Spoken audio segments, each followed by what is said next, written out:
केंद्र की मोदी सरकार ने एक बार फिर अपने फैसले से सभी को चौंका दिया। संसद का मॉनसून सत्र कुछ ही दिन पहले समाप्त हुआ है और इसके कुछ ही दिनों बाद संसद का विशेष सत्र 18 से 22 सितंबर को बुलाया गया है। संसदीय कार्य मंत्री प्रहलाद जोशी की ओर से इस फैसले की जानकारी दी गई। संसद का विशेष सत्र बुलाए जाने की खबर के बाद अचानक से इसकी टाइमिंग को लेकर चर्चा शुरू हो गई है। आखिर सरकार ने यह विशेष सत्र बुलाया क्यों? चुनाव से पहले शीतकालीन सत्र भी है, तो उससे पहले यह फैसला क्यों लिया गया? विपक्ष की ओर से इस फैसले पर सवाल खड़े किए गए। लोकसभा में कांग्रेस के नेता अधीर रंजन चौधरी ने कहा कि ऐसी कौन सी इमरजेंसी है, शीतकालीन सत्र तो होना है।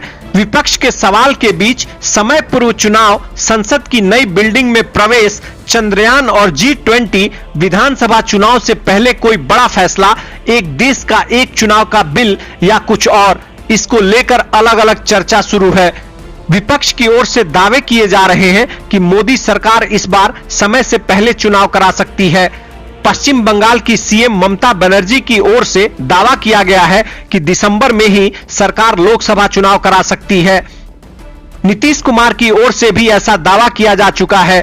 कई राज्यों में विधानसभा चुनाव है और उसके आसपास चुनाव हो सकते हैं, ऐसी चर्चा है। हालांकि सरकार के मंत्री और बीजेपी नेता ऐसी बात को नकारते रहे हैं।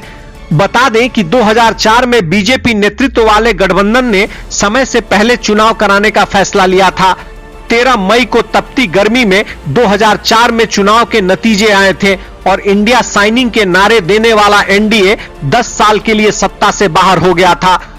बीजेपी यह गलती दोबारा करेगी, इसमें उम्मीद कम है। हालांकि पश्चिम बंगाल की मुख्यमंत्री और नीतीश कुमार भी राजनीति के धुरंधरों में गिने जाते हैं।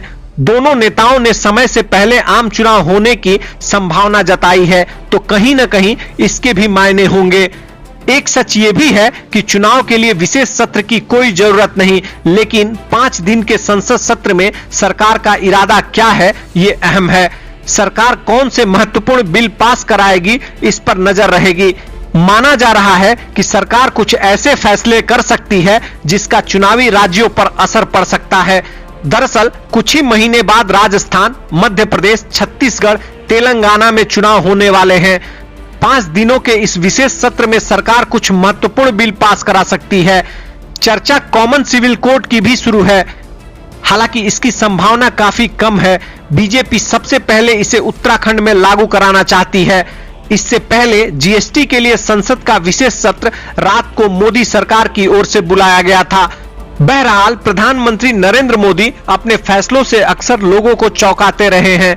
माना जा रहा है कि इस विशेष सत्र में भी उनकी ओर से कोई बड़ा सरप्राइज देखने को मिल सकता है।